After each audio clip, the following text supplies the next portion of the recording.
जी महाब्रह्म ऋषि जी श्री कुमार स्वामी जी महाराज जो हैं वो लगातार हमारे को जब से ये रामलीला शुरू हुई है तब से उनका आशीर्वाद प्राप्त हो रहा है। तो महाराज जी का भी बहुत बहुत धन्यवाद और आपके साथ भी वो जो है अपना आशीर्वाद आपको प्रदान करेंगे। कोई संस्था है जो कि ये सारे रामलीला को ऑर्गेनाइज कर रही है। हाथ आ रहे हैं इन्होंने जो है वो बहन एकता नागपाल जी हमारे बीच में हैं। हमारे साथ हमारे भाई श्री अरुण सूद जी जो इस रामलीला आयोजन समिति के अध्यक्ष हैं। मेरे साथ मीडिया के मेरे साथी सुखविंदर नागपाल जी, डॉक्टर अंकित जी और भाई और बंधु। मैं सबसे पहले जो है वो एकता जी से कहूँगा कि वो आपके बीच में अपने विचार रखें किस प्रकार से 4 दिन से हम लोग जो है इस रामलीला का मंचन करते जा रहे हैं। और इतना मैं चाहूँगा कहना कि आप लोगों का जो सहयोग मिल रहा है उससे भगवान की असीम कृपा से हमारा आज इतना बढ़ना शुरू हो गया है। आप सभी का बहुत बहुत धन्यवाद, आपने जो हमारे को जो कवरेज दी है। पूज्य गुरुदेव के चरणों में वंदन। और हमारे इसके अध्यक्ष हमारे भाई अरुण सूद जी और हमारी पूरी टोली, आप सबका जैसा कि अभी कहा कि बहुत शुक्रिया कि आप लोगों ने इसको इतना अच्छे से एक्सेप्ट किया। ये रामलीला अपने आप में एक हिस्टोरिकल रामलीला है जिसका यहाँ मंचन हो रहा है और ये मंचन पूर्णतः गुरुदेव की कृपा से ही हो रहा है। इनका परम आशीर्वाद जो है हम पे बरसा और 91 बहन बेटियों माताओं की टोली भारत देश की पहली digital light and sound show Ramlila की प्रस्तुति 23 तारीख से यहाँ कर रही है। और इसकी 3 USPs हैं इस रामलीला की। पहली तो ये कि ये पहला जो है डिजिटल लाइट एंड साउंड प्रयास है। दूसरा ये कि आप जब भी याद करेंगे तो रामलीला हमेशा खुले में आपने देखी होगी। ये पहली रामलीला है जिसका मंचन ऑडिटोरियम में हो रहा है। और तीसरा, आपने हमेशा IPL या क्रिकेट के मैचेस लाइव देखे होंगे नेशनल चैनल्स पर। कभी भी किसी भी आयोजन समिति ने रामलीला की ये नहीं सोचा कि क्यों नहीं हम किसी एक मल्ले एक शहर में एक कॉर्नर में एक हो रही एक रामलीला को नेशनल टेलीविज़न पे दिखाएं। ये भारत देश की पहली रामलीला है जो 11 नेशनल टेलीविजन्स पर लाइव आ रही है। ये जो है टाटा पर, रिलायंस पर, जियो पर, एयरटेल एक्सट्रीम पर, ZMO पर, OTT प्ले पर, प्रीमियम टीवी पर, डिश टीवी पर, डिश वॉचो पर, गूगल टीवी पर और फास्टवे केबल्स, ट्राई सिटी और NCR, इन सभी चैनल्स पर रोज रात 8 से 11 बजे तक लगातार लाइव आती है। तो इस पूरी समिति का जड़ों से जुड़ों की पूरी टोली का एक ही प्रयास गुरुदेव के जो है आशीर्वाद से कि हम कुछ ऐसा करें कि रामलीला जिसमें मध्यम वर्गीय जो है परिवारों के बच्चों ने जाना बंद कर दिया था वो इसमें जाएं। क्यों हम सिर्फ किसी फिल्म स्टार की फिल्म ही देखने के लिए हॉल में जाएं?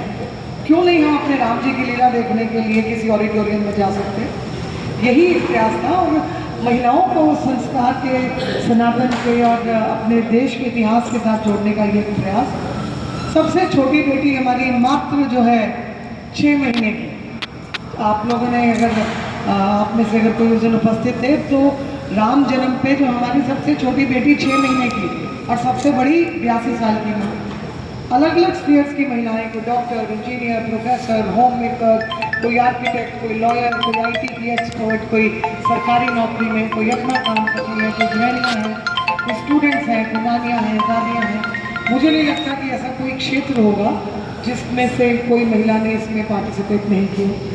तो एक यही प्रयास टारगेट अचीव किया। नंबर 1 जो महिला सशक्तिकरण की बात है जो एकता जी ने बताई कि लगभग 91 6 साल से लेकर 82 साल तक की महिलाएं जो हैं वो बखूबी किस प्रकार से रामायण के सब पात्रों का जो है वो मंचन, मैं समझता हूँ कि कम नहीं बल्कि बढ़िया ढंग से कर सकती हैं। ये इस रामलीला ने साबित किया है कि महिलाएं अगर किसी फ्रंट पे ऐसे ही धार्मिक मंचन में भी महिलाएं कहीं पे भी पीछे नहीं।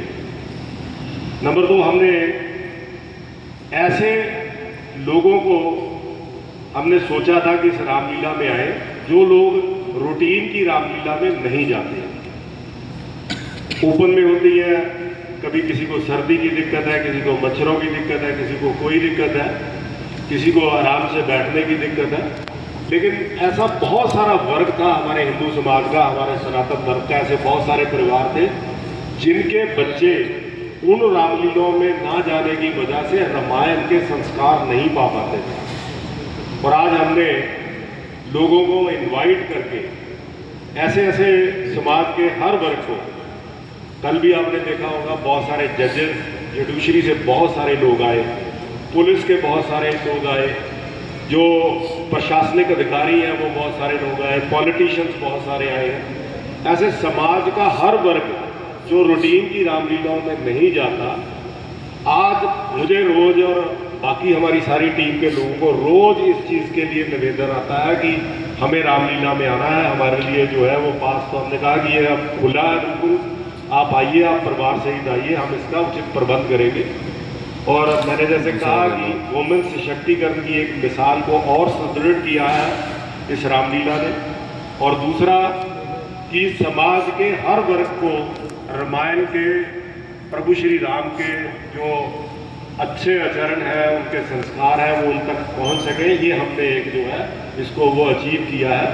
और इसके अलावा आप सबका भी मैं धन्यवाद करना चाहता हूं कि प्रेस के माध्यम से और कई लाइव टेलीविजन चैनलों के माध्यम से ये 50 करोड़ लोगों तक ये जो है वो रामलीला को हमने जो है वो लाइव टेलीकास्ट के लिए प्रयास किया था। इसके लिए मैं आप सबका भी बहुत आभारी हूँ।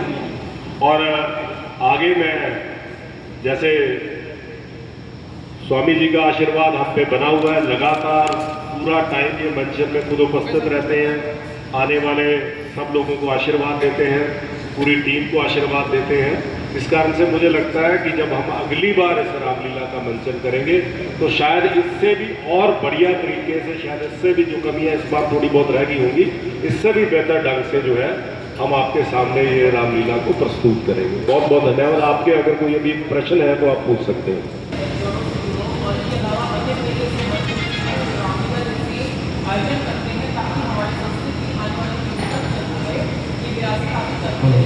लेकिन जब हम कोशिश करते हैं कि प्रोग्राम या अन्य किसी जगहों की ग्राउंड की, तो उसकी भारी भरकम जो फीस है जो अन्य आयोजनों के लेते हैं हमसे वसूली जाती है। आपको लगता है सरकार को कहीं ना कहीं ऐसे आयोजनों को लेकर खासतौर पर संस्कृति को बचाने का काम करते हैं, या फिर कुछ नाम मात्र की जो है मेंटेनेंस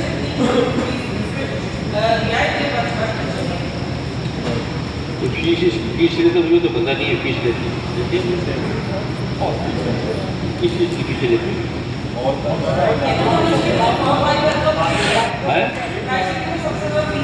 तो वो पैसे बेचारे कहाँ से लाएंगे? आपको देना पड़ेगा।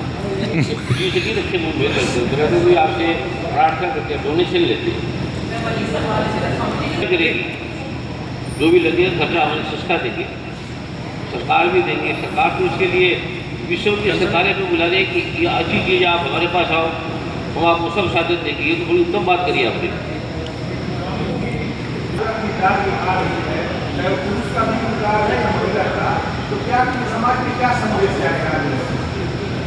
आपका बड़ा अच्छा प्रश्न है ये।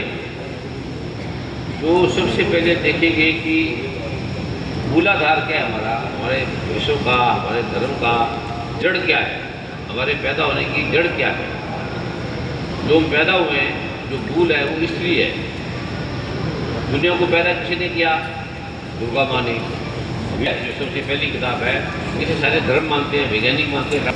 दुर्गा माँ ने खुद कहा कि मैंने रामकृष्ण को मैंने पैदा किया, ब्रह्मा विष्णु को मैंने पैदा किया, पेड़ पौधों को मैंने, जो भी ऐसी कोई चीज़ जो मैंने पैदा नहीं की, सबको मैंने पैदा किया। और जो ज्ञान है वो भी मैंने पैदा किया, वेदों को मैंने पैदा किया, शिक्षा को मैंने पैदा किया। और पुरुष, गीता में भगवान कहते हैं कि पुरुष तो है ही नहीं, पुरुष तो मैं अकेला हूँ, बाकी सब स्त्रियाँ हैं। अगर आप धर्म से स्त्री को हटा दो तो धर्म समाप्त हो जाएगा। अगर स्त्री हट गए, आप गुरुद्वारे मंदिरों में स्त्रियों को जाना बंद कर दो, गुरुद्वारे मंदिर बंद हो जाएगा।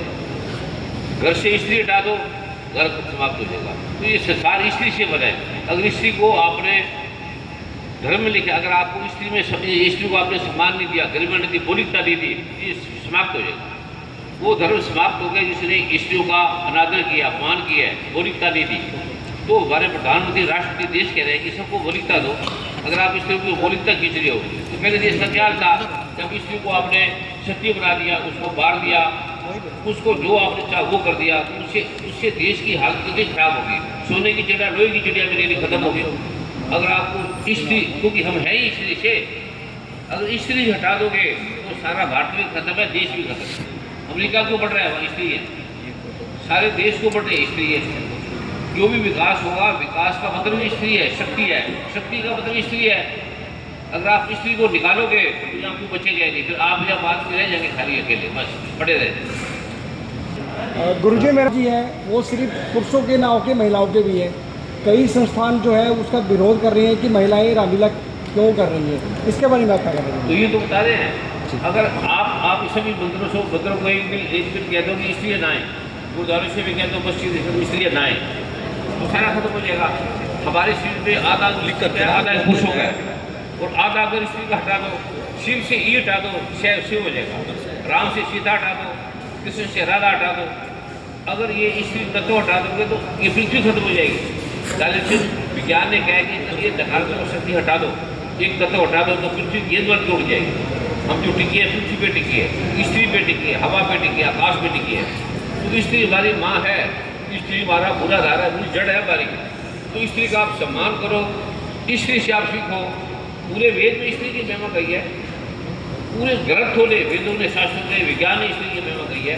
अगर आप स्त्री, राम कुछ नहीं अपने में, सीता सब कुछ है।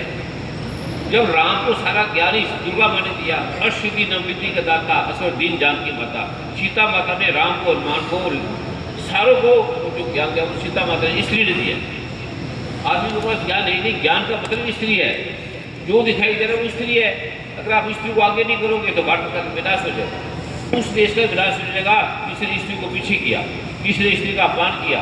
वेद कह रहे हैं अगर आप स्त्री का अपमान करोगे तो आपका धर्म खत्म हो जाएगा, घर समाप्त हो जाएगा, देश समाप्त हो जाएगा। स्वामी जी क्या जो विरोध हवन दहन नहीं करते हैं, लेकिन हम उस दिन भी अपनी नॉर्मल रामलीला खेलते हैं, और मंच पर ही कलाकार जो हमारी बहनें हैं वो रावण का अंत करती हैं, और वो दृश्य पूरा हम मंच पर ही दर्शाते हैं। जैसे पुतला नहीं जलाते।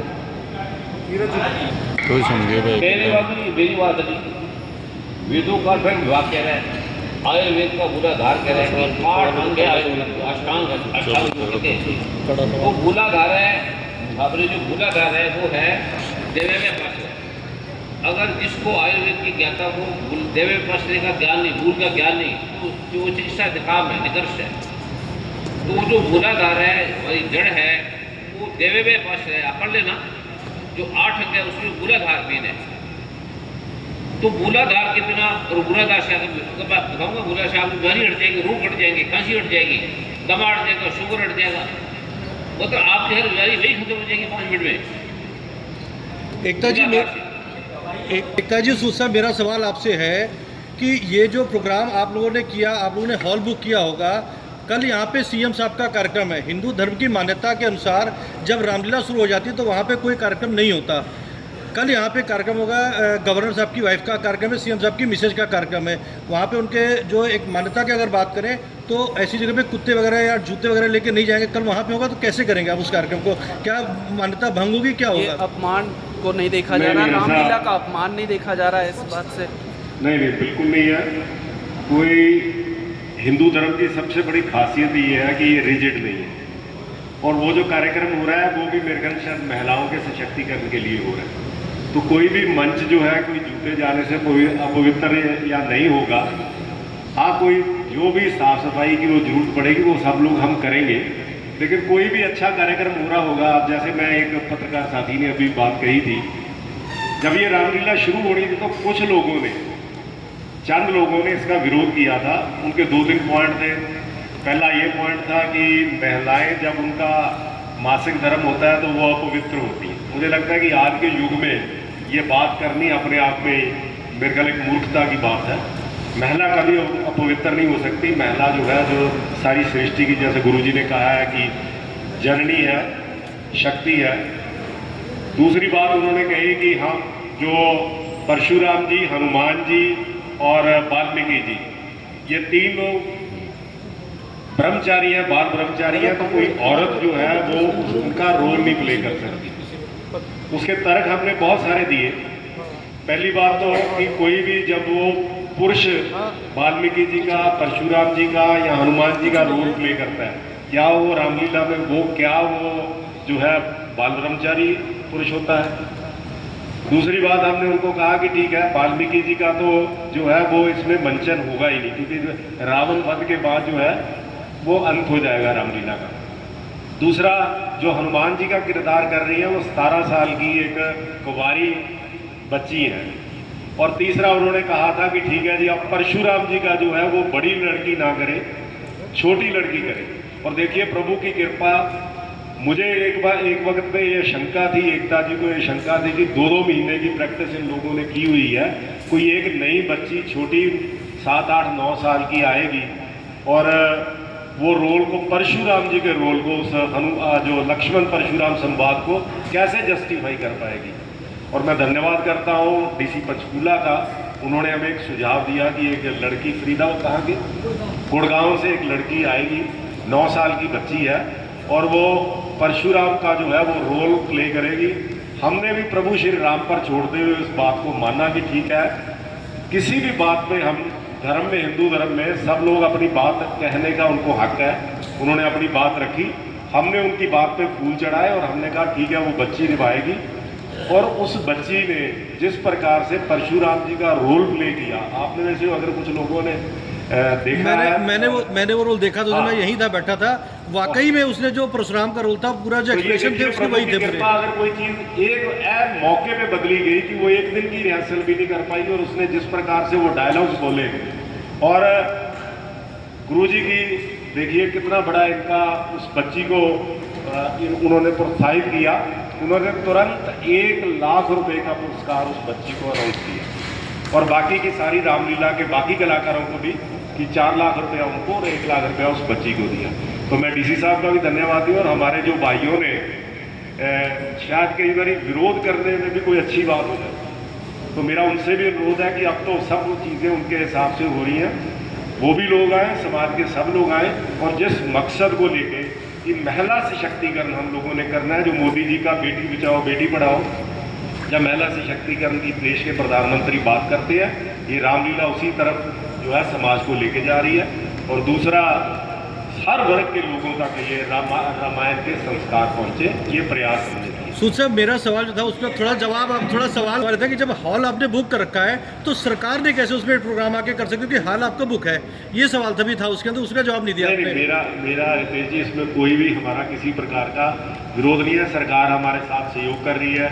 गवर्नर साहब की श्रीमती जी पहले दिन इसका उद्घाटन किया, उन्होंने सीएम साहब की श्रीमती जी आई, सब तरीके के लोग हमसे सहयोग कर रहे हैं, तो हमें भी उसका सहयोग। मैंने कहा ये कार्यक्रम देखिए, वो भी महिला सशक्तिकरण का कार्यक्रम है, तो उसमें हमारा कोई किसी प्रकार का विरोध या हमारे में कोई दखलंदाजी नहीं है। दूसरी बात अभी नीरज जी ने कही कि ये जो लेडीज़ हैं, ये 91 लेडीज़ है, ये छोटी बच्ची से लेके कोई वकील है जो रावण का रोल कर रही है, वो वकील है लड़की, कोई डॉक्टर है, कोई गृहिणी है, कोई सीए है, हर वर्ग से, समाज के हर वर्ग से जो है वो महिलाएं आ रही हैं। तो सब तरीके से मैं समझता हूँ कि अपने आप में एक बड़ा सुंदर अनूठा प्रयोग है। तो आप सबका सहयोग मिला, बहुत बहुत धन्यवाद। डेवल कैसे कहेंगे, जिसको ब्रह्म का नहीं पता, आत्मा का नहीं पता, परमात्मा का नहीं पता, ना वो संत है, ना महात्मा है, ना गुरु है, ना ऋषि है, कुछ भी नहीं है, उसको जो जानता है वो ब्रह्मचार्य है, वो ब्रह्म पे जो आचरण करता है उसके अनुसार वो चलता है, उससे चला जाएगा।